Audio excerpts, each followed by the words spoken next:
Buen día, mis estimados estudiantes. Esta es una sesión para la asignatura de Ecología y el tema que vamos a ver es calentamiento global, que sigue siendo todavía una consecuencia de la contaminación atmosférica. Para entender el calentamiento global, tenemos que entender primero qué es el efecto de invernadero. El efecto de invernadero es un fenómeno natural que hace que la Tierra tenga estabilidad térmica. Así rápidamente, con ayuda de esta imagen, les explico en qué consiste. El Sol emite radiación que llega hasta la Tierra y que atraviesa la atmósfera y calienta la superficie de la Tierra. La superficie de la Tierra, recordarán que la mayoría está formada por agua y un 30% aproximadamente estaría formada por roca. Entonces la Tierra se calienta y también refleja algo de radiación infrarroja y eso hace que se caliente el aire.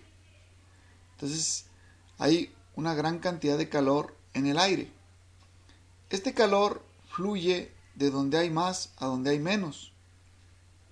Entonces, poco a poquito se va a ir saliendo al espacio. Va a ir yendo primero a los lugares más altos de la atmósfera y luego eventualmente va a salir al espacio. Entonces, ¿en qué consiste el efecto de invernadero? El efecto de invernadero es producto de la presencia de una serie de gases en la atmósfera que actúan como un plástico que retiene el calor temporalmente en la atmósfera y hace que la Tierra eleve su temperatura promedio mundial y que esto tenga un efecto en todas las condiciones físicas de la Tierra, particularmente en las condiciones climáticas que han hecho propicio el desarrollo de la vida en nuestro planeta. Entonces, ¿qué gases son esos que actúan como una especie de capa de plástico que retiene temporalmente el calor? Son dióxido de carbono, monóxido de carbono, incluso el vapor de agua contribuye, los clorofluorocarbonos contribuye, el metano también, los óxidos de nitrógeno, los óxidos de azufre. Todos estos gases en mayor o menor medida contribuyen, pero el más importante gas de invernadero son los óxidos de carbono, particularmente el dióxido de carbono. ¿Qué sucedería si no existiera el efecto de invernadero? Bueno, la Tierra tiene una temperatura promedio que anda en los 15 grados centígrados a nivel global. Se cree que si no existiera, la temperatura promedio sería 33 grados centígrados más fría. Estaríamos a menos 18, lo cual pondría a la Tierra en condiciones muy distintas para el desarrollo de la vida. Seguramente la configuración sería totalmente diferente si no existiera este fenómeno. Así que el efecto de invernadero es bueno para nuestro planeta y es importante porque, como les decía hace un momento, le da estabilidad térmica a la Tierra y permite condiciones apropiadas para el desarrollo de la vida. Bueno, entonces, ¿cuál es el problema? El problema es que mientras el efecto de invernadero esté trabajando bien, normalmente, la Tierra va a estar sana, va a tener buenas condiciones, la vida va a estar bien. Sin embargo, debido a la contaminación atmosférica, hemos incrementado en gran cantidad las emisiones de dióxido de carbono, principalmente por la quema de combustibles fósiles, los incendios forestales, la quema de basura al aire libre, la actividad industrial. Todo esto contribuye en que se incrementen de manera importante las cantidades de dióxido de carbono en la atmósfera, de monóxido de carbono y de algunos otros gases contaminantes, y hacen entonces que el efecto de invernadero se vuelva más potente, se vuelva más agudo, más intenso. Y esto trae alguna serie de consecuencias que las vamos a ir enumerando a lo largo de esta sesión. Entonces vean esta imagen, aquí se ve el efecto invernadero trabajando de manera normal, de manera sana, y aquí vemos el calentamiento global que está señalado por causa de la quema de combustibles, deforestación. Acuérdate que la disminución del bosque de los árboles, también disminuye la absorción de dióxido de carbono, porque el dióxido de carbono es necesario para la fotosíntesis. Entonces la atmósfera retiene más calor que el habitual y la temperatura promedio mundial se eleva, y a ese fenómeno le conocemos como calentamiento global. Aquí tenemos datos de monitoreo ambiental que relacionan directamente el incremento del dióxido de carbono, que está señalado con esta curva en blanco, de la concentración de dióxido de carbono, con el incremento en la temperatura, que está señalado con esta curva en azul.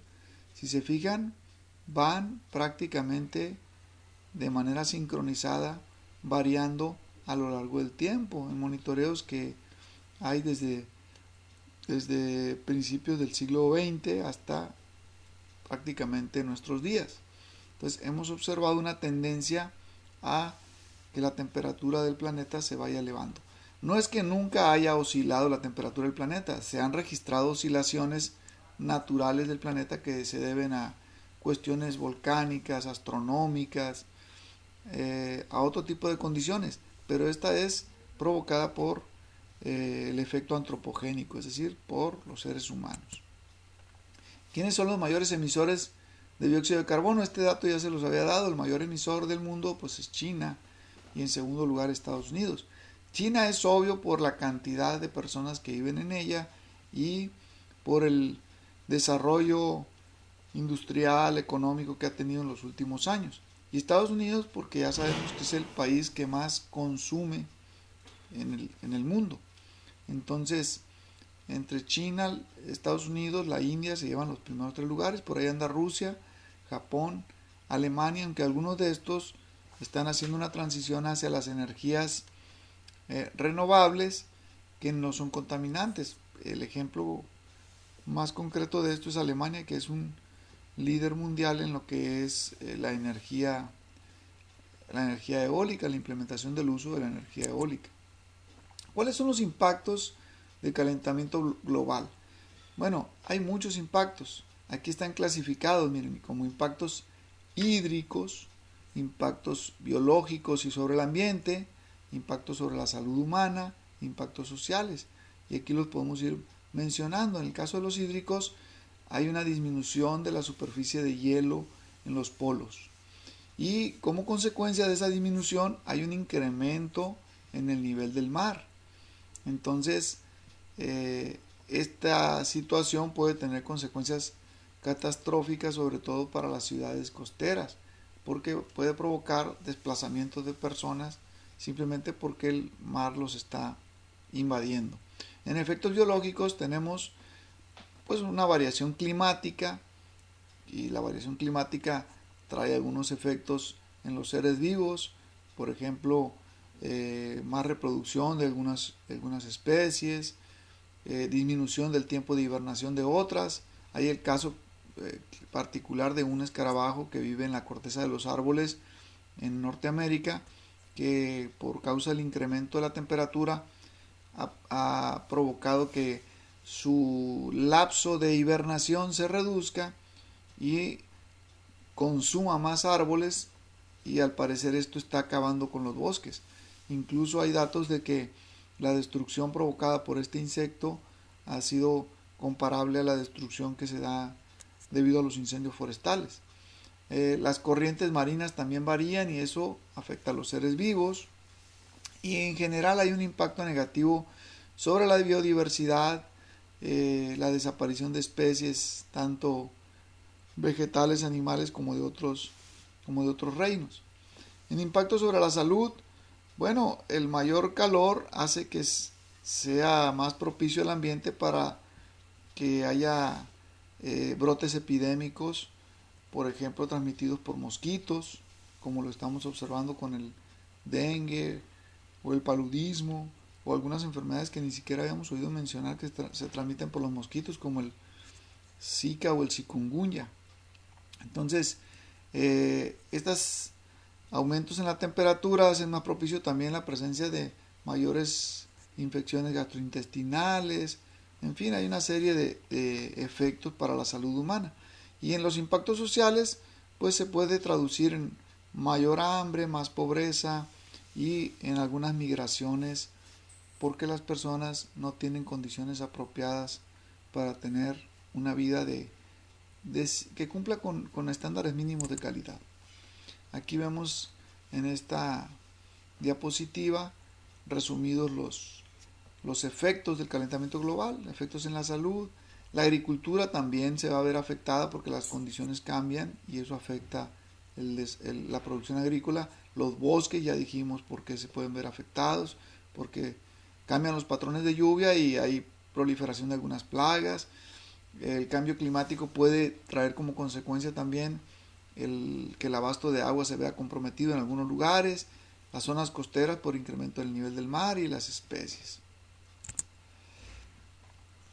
Concretamente, para ver el tema de la disminución del hielo en los polos, aquí tenemos una imagen satelital tomada desde 1984 comparada con una de 2016 y vean cómo considerablemente la superficie de hielo en el polo norte, aquí esta es una vista del polo norte, se ha reducido de manera bastante evidente, bastante importante. Y esto pues trae consecuencias, ya vimos el incremento del nivel del mar, pero también consecuencias locales para algunas especies biológicas y para las condiciones de las personas que ahí viven.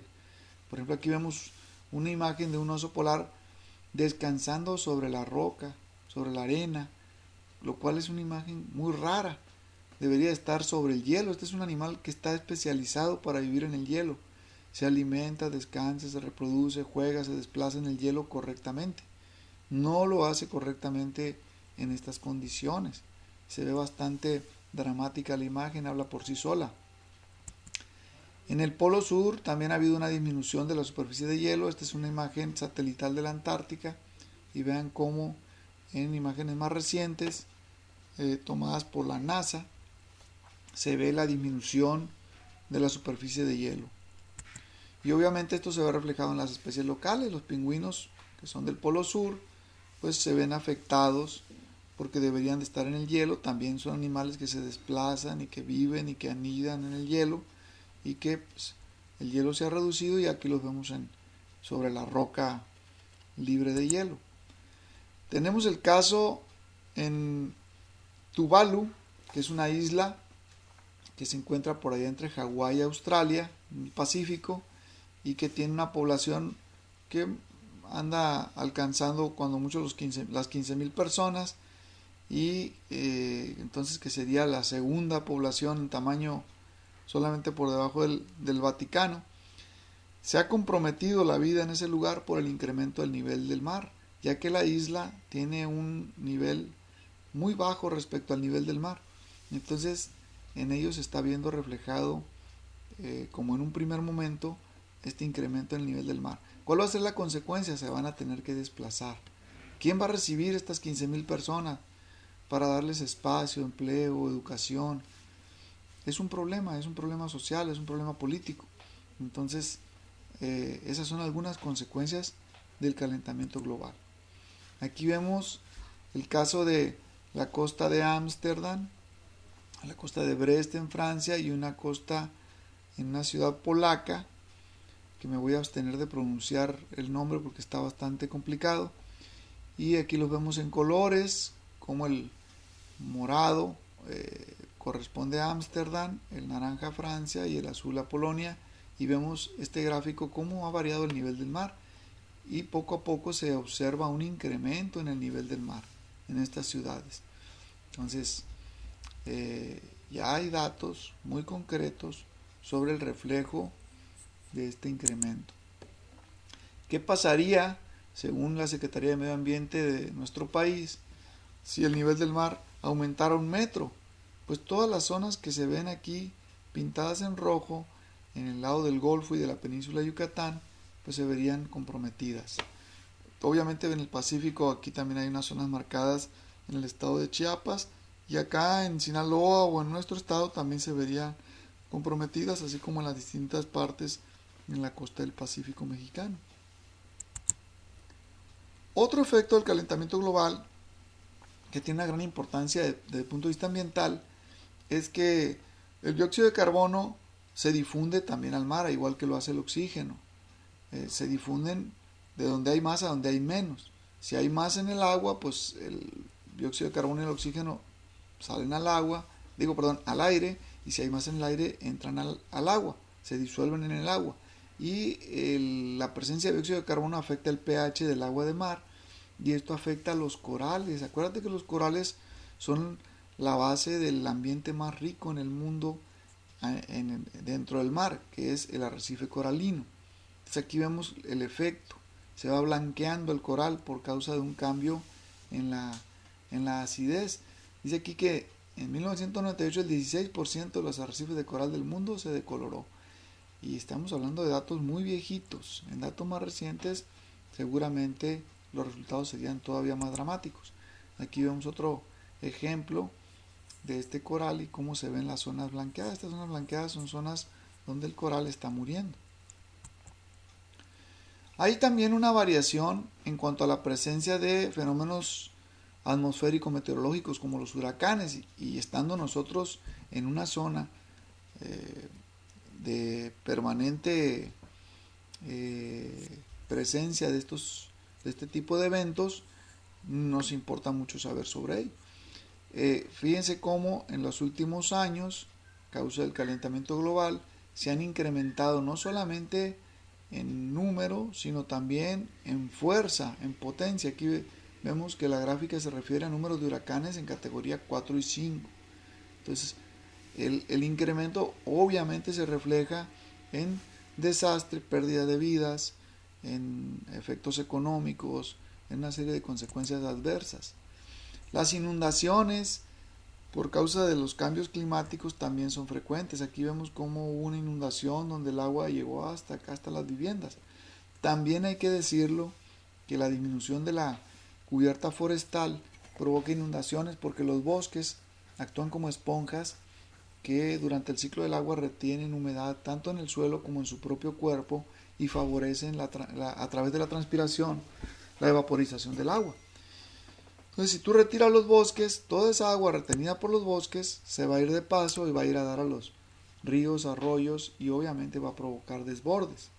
Entonces, también tiene que ver con la pérdida de la cubierta forestal, que esta también se refleja en mayor incremento en dióxido de carbono. Vean cómo todo en el ambiente está relacionado. Debido a las preocupaciones que se venían observando desde los años 80 por incremento en la contaminación por óxidos de carbono y otros contaminantes y por el calentamiento global, llega un momento en que los países firman un acuerdo para la disminución principalmente de las emisiones de óxidos de carbono. A ese acuerdo se le llamó Protocolo de Kioto. El Protocolo de Kioto se firma el 11 de diciembre de 1997 y su objetivo era disminuir en un 5% las emisiones comparadas con la cantidad de emisiones que se registraron en 1990. Ese era el objetivo. Los resultados han sido todavía mejores, se ha reducido todavía más, hasta en un 22.6% hasta el 2012. Sin embargo, fíjense, hay que tomar en cuenta que se firma en el 97, pero entra en vigor hasta el 16 de febrero de 2005. Y aún así los resultados han sido buenos, han sido mejores que lo planteado originalmente. Sin embargo, se ve que no es suficiente, porque el incremento de la temperatura global continúa y la contaminación continúa. Se tendrían que tomar medidas más tajantes, más determinantes. El acuerdo más reciente se firma en París y se le conoce como Acuerdo de París, que viene siendo una continuación de estos acuerdos del Protocolo de Kioto. Hubo un acuerdo previo en Cancún y el 2015 se firma el Acuerdo de París. Estados Unidos lo había adoptado y siendo que es un país bastante renuente a participar en estos compromisos, lo había adoptado cuando era presidente Barack Obama, pero Donald Trump lo desconoce los acuerdos, y ya saben que Donald Trump, pues, al ser empresario, él privilegia más el enfoque empresarial de producir y de ganar dinero, no le importa mucho el ambiente. Entonces, el Acuerdo de París entra en vigor en 2020, es un acuerdo donde el objetivo central era no incrementar la temperatura del planeta a más de 2 grados centígrados, o sea, regular. Y los países, 195 países lo ratifican, incluyendo por ahí la Unión Europea. Entonces hay más participación, hay más conciencia, salvo uno de los países que, como les comentaba, es uno de los más contaminantes y no está acatando los acuerdos, que es Estados Unidos de América. ¿Qué recomendaciones se le hacen a la población en general a partir del Acuerdo de París? Bueno, aquí en esta especie de diagrama de tipo reloj se mencionan, mira, por ejemplo, prefiere las energías limpias como la energía solar, energía eólica, energía hidráulica, en fin, energías limpias, renovables, que tecnológicamente ya son muy accesibles para todo el planeta. Impulsa el desarrollo de una arquitectura sustentable. Hay todo un área de conocimiento en relación al diseño de las viviendas para hacer una vivienda tipo ecológica, pues con un enfoque ambiental que ahorre energía, que ahorre agua, en fin. Separa los residuos de la basura, los residuos sólidos, desconecta y apaga los aparatos eléctricos. El ahorro de energía es fundamental y se va a ver principalmente reflejado si ahorramos energía en nuestros hogares y en el transporte. Utiliza medios de transporte no contaminantes. Prescinde de comer carne y lácteos por lo menos una vez a la semana, ya que el ganado vacuno es uno de los agentes contaminantes, productores de gases de invernadero más importantes, porque produce mucho metano, aparte de que requiere una gran superficie de tierra para alimentarse y actividad agrícola, cultivos de apoyo para alimentarla. Aparte de eso, imagínense la cantidad de metano que producen los millones de vacas que hay en el mundo y cómo este metano de alguna manera agudiza pues el calentamiento global. Lleva bolsas al súper, esto pues aquí en el estado ya se legisló, pero también es muy importante no solamente no llevar bolsas al súper, sino poner la basura en su lugar, es sumamente importante. Usa taza y vasos reutilizables o botellas reutilizables. No usar tanto el desechable porque genera más basura y demanda más energía, etc. No imprimir más cosas de las que son estrictamente necesarias. Por eso los trabajos en la escuela se los hemos estado dejando de manera exclusiva en electrónico, tratando de ahorrar un poquito de papel. Entonces esas serían más o menos las consecuencias del calentamiento global. Y pues para arreglarlo de fondo el problema del calentamiento global, tenemos que contribuir todos con estas recomendaciones, principalmente de ahorro de energía y de evitar el consumo de productos innecesarios. Pero para que se diera una solución más contundente y más rápida, tendrían los países que hacer una transición de utilizar la energía procedente de los combustibles fósiles hacia la energía procedente de las fuentes limpias, como la energía eólica, como lo están haciendo algunos países como Alemania, como Chile, en el caso de América. En México ya hay algunos intentos, pero no son lo suficientes todavía. La energía solar, la energía hidráulica, la energía maremotriz.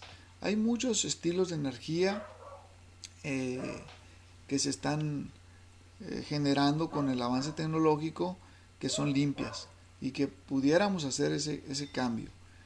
Pero bueno, esperemos ver esa transición. Mientras el petróleo siga siendo el gran negocio del mundo, la gasolina, difícilmente lo vamos a ver porque se anteponen los intereses empresariales a los intereses de la humanidad y del ambiente. Más o menos este sería lo más importante de lo que se refiere al calentamiento global. Espero que haya sido clara la explicación. estén al pendiente de la actividad que les voy a dejar relativa a este tema y les envío un cordial saludo y seguimos en contacto.